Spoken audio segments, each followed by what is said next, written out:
Hey, welcome to Coffee and Chatter. I'm going to talk about presidential succession today. So, if you think back, I don't know if you were aware of it, but in the run up to the inauguration, all the mess that was going on, was there going to be a president? Was the election going to be certified? Was Trump going to try to take over? Blah, blah, blah, all that mess. There was this concern that if we didn't have someone to inaugurate on the 20th, which was a manufactured date, that date could really be, and it used to be in March, back before the modern era, when, before phones and whatever. So, again, January 20th is not a date set in stone. It was just a date that was picked that would be, we could get everything in order, certify the election, have the election, certify the election, and get the new president ready to come in office. And then he would be inaugurated on January 20th. If that didn't happen, well, then the date would be changed, that's all. But we heard all this mess about, Nancy Pelosi is going to become president because she's next in line. Okay, so we're going to dispel the myth of Nancy Pelosi in particular, and the whole idea of the Speaker of the House ascending to the presidency through the constitutional scheme in which, if the president and the vice president are unable to perform their office, we need to discuss this. We need to get rid of the myths surrounding this. Point in fact, here we go.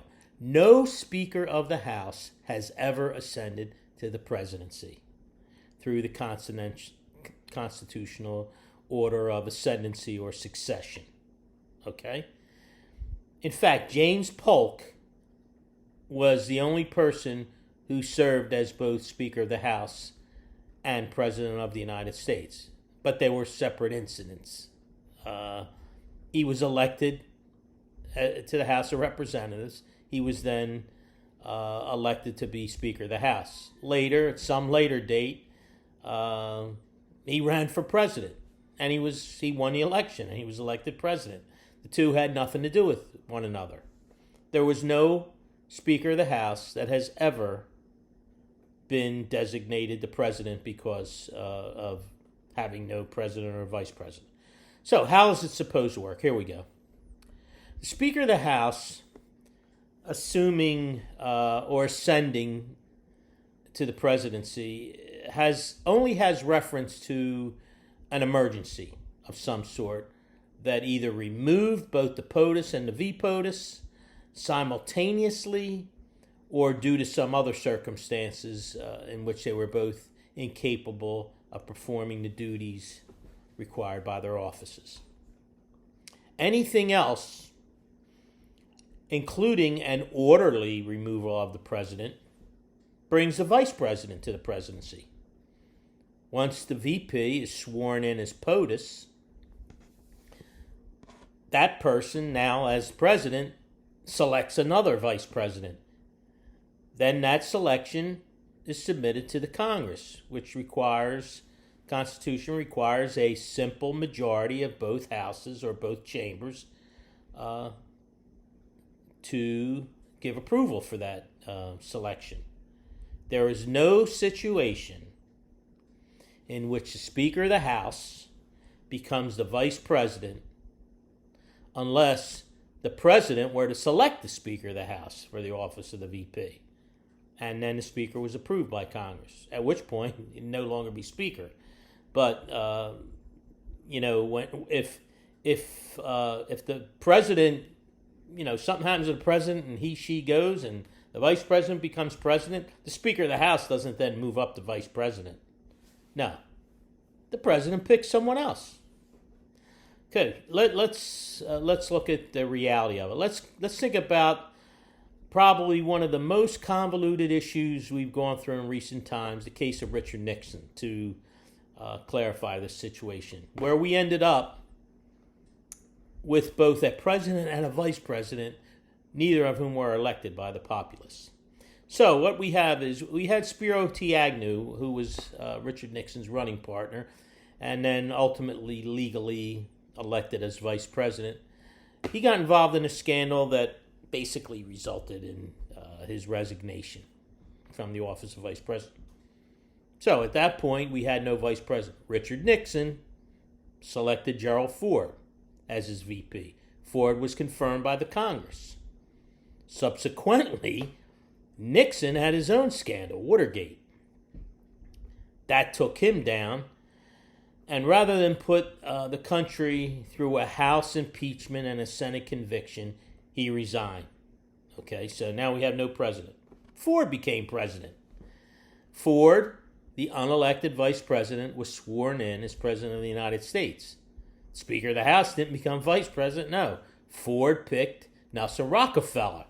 And then Rockefeller was confirmed by Congress, and he became an unelected vice president.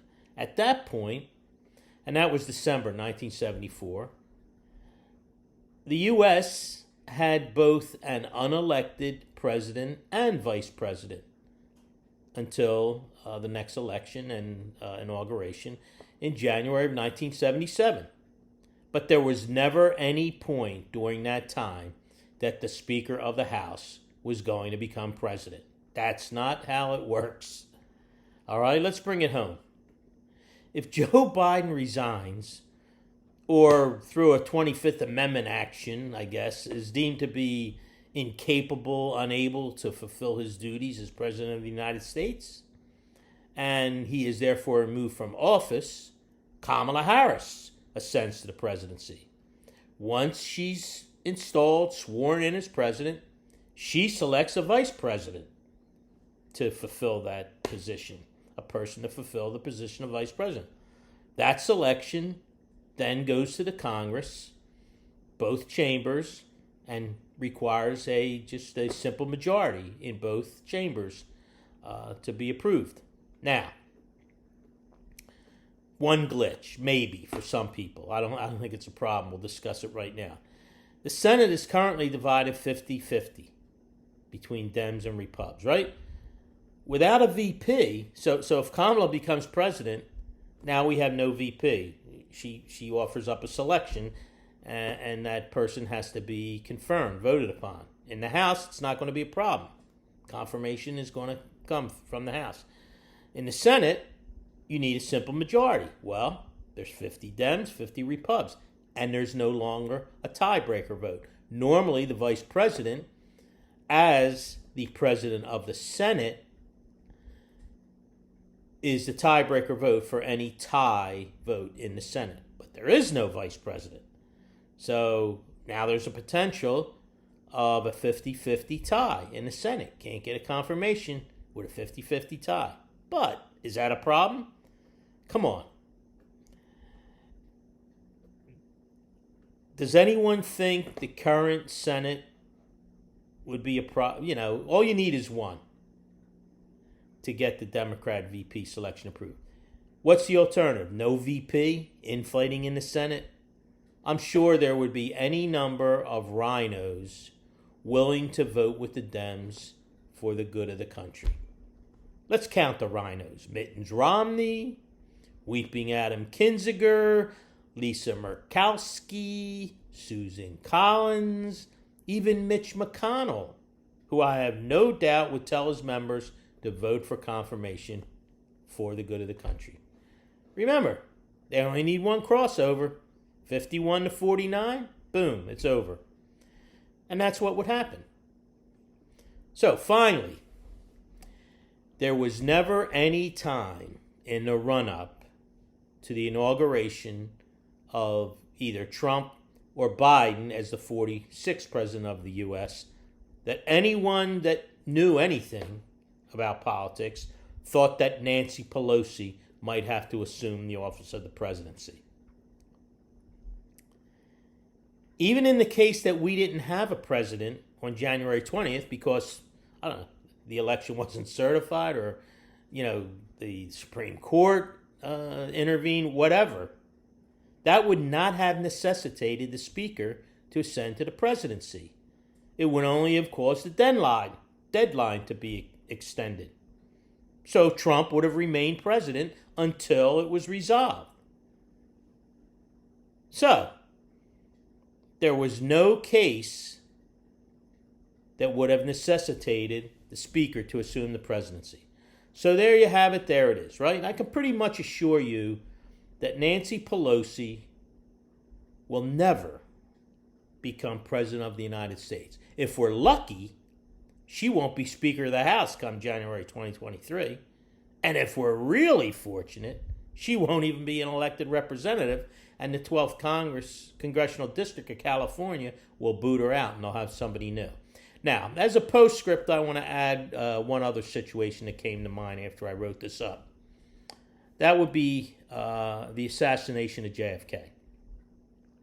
So, if for some reason, instead of John Connally, governor of Texas, being in the car in an open convertible with JFK, it was Lyndon Johnson, and they were both assassinated, that would have necessitated the Speaker of the House, I think his name was John McCormick, to ascend to the presidency.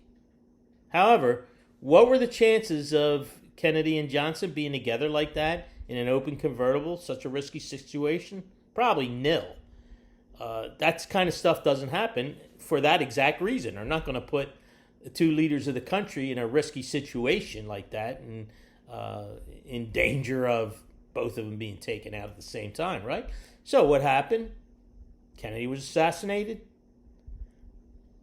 As soon as he was declared dead, I don't know if you've seen the pictures, Johnson on the airplane on Air Force One flying to Washington,